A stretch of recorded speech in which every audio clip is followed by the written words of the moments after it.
At the start of an observation log of my fiancé, who calls herself a villainess, Cecil is a little evil genius in the making.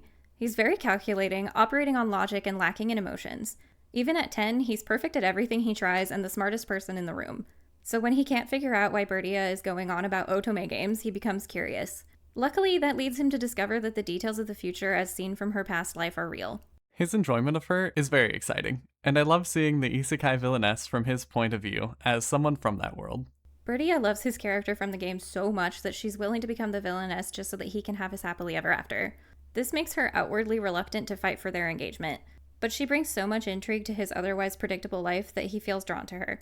He takes her seriously whenever she brings up information from the game, and while she thinks they're keeping him on the path to the heroine ending, Cecil would rather Bertia be the one he ends up with. It's interesting watching him dig deeper into whatever details she says and then twist the situation to suit his purposes. Trying to figure out what he was setting up to avoid her plans was interesting. I enjoyed having Cecil as the main character, and being inside his head often brought laughs and made him more endearing, even when he was being sort of conniving. I love their dynamic as a couple, and I think they're really cute together.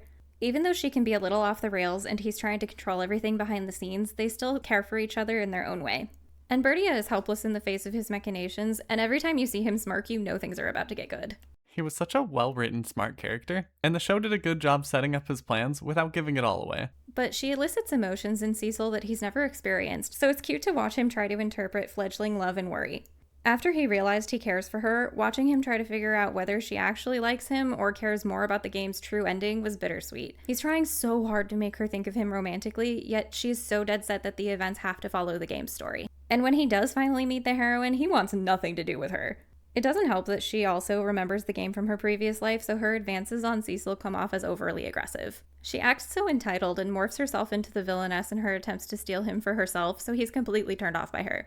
Cecil refuses to allow the events of the game to decide his life path, and everything comes to a head at their graduation. This turning point allowed us to see the full extent of magic in their world, which still came with a few surprises. The backstory of this world and the kings that we get in the final episode was really surprising to both the viewer and Bertia, as it was details that weren't clear in the version of the world that she had been playing in the game from the heroine's perspective, and really proved why the different endings from the game happened the way that they did. This show gave us a true happily ever after with everything wrapped up in a single 12-episode season, which warms my heart. It's so satisfying to have an experience be whole and complete instead of leaving me yearning. I was captivated while watching, and I loved the character dynamics so much. There was just the right amount of drama and court politics to raise the stakes without making it stressful. And I'm sure that it helps that Cecil's the kind of complicated male lead that I prefer. You really can tell when a show is well structured with a set plan for what it wants to be. So for me, this was a great 9 out of 10.